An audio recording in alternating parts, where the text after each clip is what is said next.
नवरात्रि व्रत कथा के अनुसार एक समय बृहस्पति जी ने ब्रह्मा जी के समक्ष चैत्र और अश्विन मास के शुक्ल पक्ष में पड़ने वाले नवरात्र का महत्व जानने की इच्छा जताई और पूछा कि इस व्रत का क्या फल है, इसे किस प्रकार किया जाता है, सबसे पहले इस व्रत को किसने किया, ये सब विस्तार से कहिए। बृहस्पति जी के प्रश्नों का जवाब देते हुए ब्रह्मा जी ने कहा, हे बृहस्पति, प्राणियों के हित की इच्छा से तुमने जो सवाल किया है, जो इंसान मनोरथ पूर्ण करने वाली माँ दुर्गा, महादेव, सूर्य और नारायण का ध्यान करता है, वे धन्य है। यह नवरात्र व्रत संपूर्ण कामनाओं को पूरा करने वाला है। इस व्रत को करने से पुत्र, सुख, धन, विद्या और सुख मिलता है। इस व्रत को करने से रोग दूर हो जाते हैं, घर में समृद्धि की वृद्धि होती है, बांझ को भी पुत्र होता है, समस्त पापों से छुटकारा मिल जाता है और मनुष्य इस नवरात्रि व्रत को नहीं करता वह अनेक दुखों को भोगता है। यदि व्रत करने वाला मनुष्य सारे दिन उपवास न कर सके तो एक समय भोजन करे और 10 दिन बांधवों सहित नवरात्र व्रत की कथा का श्रवण करे। हे बृहस्पति, जिसने पहले इस महाव्रत को किया है वह कथा मैं तुम्हें सुनाता हूँ। ब्रह्मा जी बोले, प्राचीन काल में मनोहर नगर में पीठत नाम का एक अनाथ ब्राह्मण रहता था। वह माँ दुर्गा का बहुत बड़ा भक्त था। उसे संपूर्ण सद्गुणों से युक्त सुमति नाम की एक सुंदर कन्या उत्पन्न हुई। वह अपने कन्या अपने पिता के घर में अपनी सहेलियों के साथ क्रीड़ा करती हुई इस प्रकार बढ़ने लगी, जैसे शुक्ल पक्ष में चंद्रमा की कला बढ़ती है। उसका पिता प्रतिदिन जब दुर्गा माता की पूजा करके होम किया करता, वह उस समय नियम से वहां उपस्थित रहती। एक दिन सुमति भगवती के पूजन में उपस्थित नहीं हुई। इसके पिता को पुत्री की ऐसी सावधानी देखकर क्रोध आया और वह पुत्री से कहने लगी, अरे दुष्ट पुत्री, आज तूने भगवती का पूजन नहीं किया, इस कारण मैं किसी कुष्ठ रोगी या फिर दरिद्र मनुष्य के साथ तेरा विवाह कर दूंगा। पिता की बात सुनकर सुमति को बड़ा दुख हुआ। फिर पिता से कहने लगी कि हे पिता, मैं आपकी कन्या हूँ तथा सब तरह से आपके अधीन हूँ। जैसी आपकी इच्छा हो वैसा ही करें, चाहे राजा से, चाहे कुष्ठी से, चाहे दरिद्र से, जिसके साथ चाहो मेरा विवाह कर दो, पर होगा वही जो मेरे भाग्य में लिखा है। क्योंकि कर्म करना मनुष्य के अधीन है, पर उसका फल देना ईश्वर के अधीन है। कन्या के निर्भयता से कहे वचन सुनकर ब्राह्मण को बहुत क्रोध आया और अपनी कन्या का विवाह एक कुष्ठ रोगी के साथ कर दिया।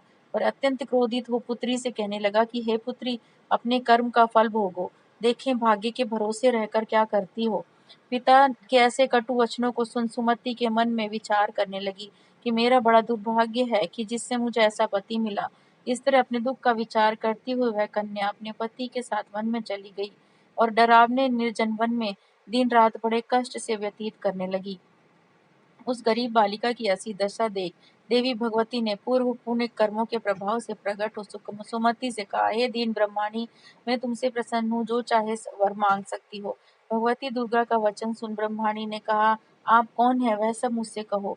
ब्रह्माणी का ऐसा वचन सुन देवी ने कहा कि मैं आदि शक्ति भगवती हूँ और मैं ही ब्रह्म विद्या व सरस्वती हूँ। प्रसन्न होने पर मैं प्राणियों के दुख दूर कर उनको सुख प्रदान करती हूँ। हे ब्राह्मणी सुमति, मैं तुझ पर तेरे पूर्व जन्म के पुण्य के प्रभाव से प्रसन्न हूँ। तुम्हारे पूर्व जन्म का वृतांत सुनाती हूँ, सुनो। तू पूर्व जन्म में निषाद की स्त्री थी और अति पतिव्रता थी। एक दिन तेरे पति निषाद ने चोरी करी। चोरी के कारण तुम दोनों को सिपाही ने पकड़ लिया और जेल में डाल दिया। उन लोगों ने तुझको और तेरे पति को भोजन नहीं दिया। इस प्रकार नवरात्रि के दिनों में तुमने ना तो कुछ खाया ना ही जल पिया। इस प्रकार 9 दिन तक नवरात्रि का व्रत हो गया। तो हे ब्रह्माणी सुमति, उन दिनों में जो व्रत हुआ, इस व्रत के प्रभाव से प्रसन्न होकर मैं तुझे मनवांछित वर देती हूँ। तुम्हारी जो इच्छा हो सो मांग लो। इस प्रकार दुर्गा माता के वचन सुन ब्रह्माणी बोली, अगर आप मुझ पर प्रसन्न हैं तो हे दुर्गे माता, कृपा करके मेरे पति का कोढ़ ठीक कर दो, दूर कर दो। देवी ने कहा, उन दिनों तुमने जो व्रत किया था उस व्रत का 1 दिन का पुण्य पति का कोढ़ दूर करने के लिए अर्पित करो। उस पुण्य के प्रभाव से तेरा पति ठीक हो जाएगा। इस प्रकार देवी के वचन सुन ब्रह्माणी सुमति बहुत प्रसन्न हुई और पति को निरोग करने की इच्छा से जब उसने तथास्तु कहा, तब उसका पति का शरीर भगवती दुर्गा की कृपा से कुष्ठ रोग से रहित हो गया।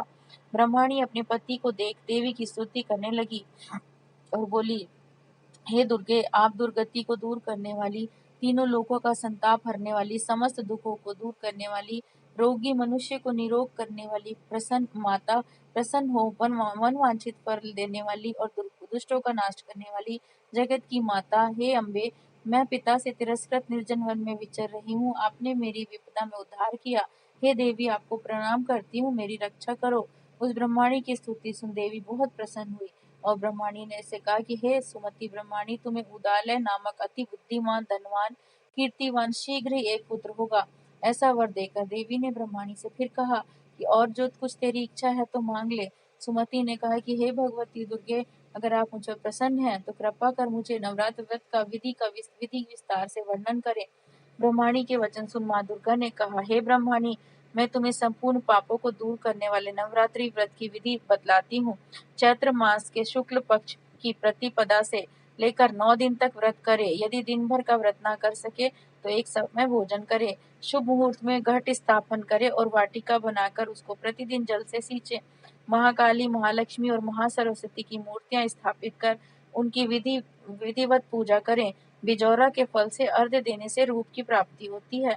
जायफल से अर्घ्य देने पर कीर्ति मिलती है। दाख से कार्य की सिद्धि होती है और आंवले से सुख की प्राप्ति और केले से अर्घ्य देने से आभूषणों की प्राप्ति होती है। इस प्रकार पुष्पों और फलों से अर्घ्य देकर व्रत समाप्त होने पर 9वें दिन विधि विधान से हवन करें। खांड, घी, गेहूं, शहद, जौ, तिल, बिल्व, नारियल, दाख और कदम जैसी विभिन्न सामग्रियों से हवन करें। आंवले से कीर्ति बढ़ेगी, केले से पुत्र मिलेगा, कमल के राज सम्मान और लाखों दाखों से संपदा की प्राप्ति होती है। खांड, घी, नारियल, शहद, जौ और तिल फलों से होम करने से मनवांछित वस्तु प्राप्त होती है। व्रत करने वाला मनुष्य इस विधि विधान से होम कर आचार्य को अन्य नम्रता के साथ प्रणाम करे और यज्ञ की सिद्धि के लिए उसे दक्षिणा दे।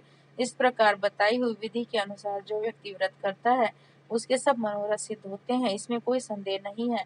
इन 9 दिनों में जो कुछ भी दान दिया जाता है उसका करोड़ों गुना फल मिलता है।